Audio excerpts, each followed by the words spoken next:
Morte à 76 ans, Jane Birkin avait fait une confidence étonnante auprès des journalistes de l'Express en 2009. Des révélations concernant des cendres conservées dans un pot de confiture à la fraise.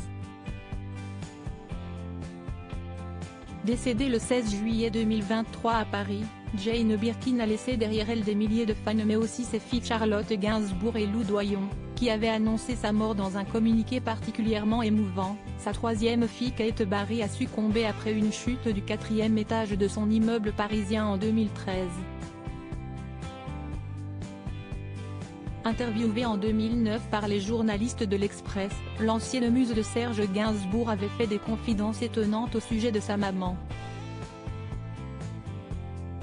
Fille de David Birkin, 1914-1991, commandant dans la Royal Navy, et de l'actrice Judy Campbell, elle avait révélé conserver les cendres de sa mère dans sa cuisine à l'intérieur d'un pot de confiture.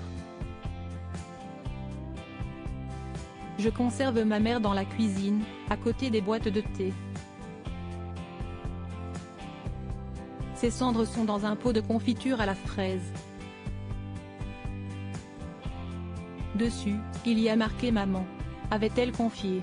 Concernant ces cendres, celles-ci ont été dispersées dans un lieu symbolique pour la chanteuse qui a interprété le titre Je t'aime moi non plus, la tombe de sa fille Kate Barry. Quelques années avant sa mort, Jane Birkin avait également fait des révélations étrangement prémonitoires au sujet de sa mort. En 2013, elle avait ainsi confié dans Paris Match, « J'ai compris que je le veuille ou non, que je n'avais plus que 10 ans devant moi. Bon, si je fais comme maman, Judy Campbell, décédée en 2004 à l'âge de 88 ans, note de la rédaction, peut-être un peu plus.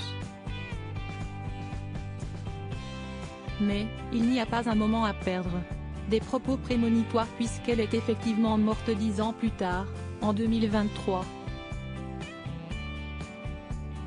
Concernant les causes du décès, Paris Match a indiqué qu'elle aurait succombé à un nouvel AVC.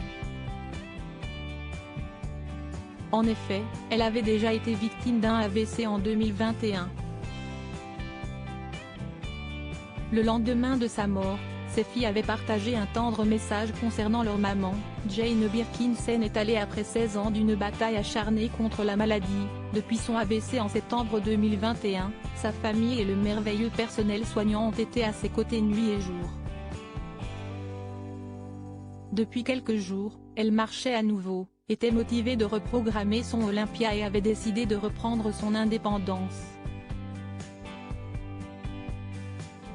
Ce premier soir seul, aura été le dernier. Elle l'avait décidé.